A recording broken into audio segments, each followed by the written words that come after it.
This might be the most important 90 seconds in the whole guide, so I'll be direct. 3 things mean you call 911, not the clinic. It's not your coach's cousin who's a nurse. 911. And those include, number 1, sudden chest pain. Number 2, sudden trouble breathing. Number 3, fainting or confusion. Those can mean a blood clot has reached the lungs minutes later. Don't drive yourself. Don't wait to see if it passes.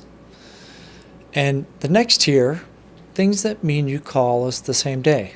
A fever over 101.5, an incision that's getting more red or starts draining or opens up. And this is the one I want you to memorize. New calf pain or new swelling in one of your ankles, particularly the operative.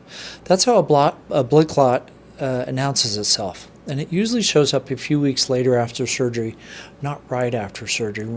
And it's interesting because you've stopped worrying about it at that point. To prevent it, make sure you take the blood thinners, stay active, walk around.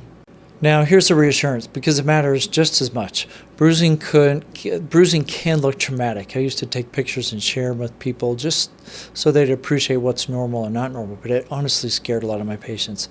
And that's gravity. It's not a problem. The blood will drift to the lowest spot. You'll notice that same area is more swollen and warm for months. But what we really care about is anything that's new, that's one-sided or getting worse instead of better. And the golden rule of my practice, it's always better to call than to guess.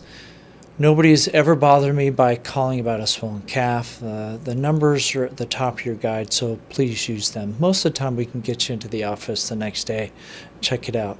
And if you really are worried about a blood clot, just go to the ER.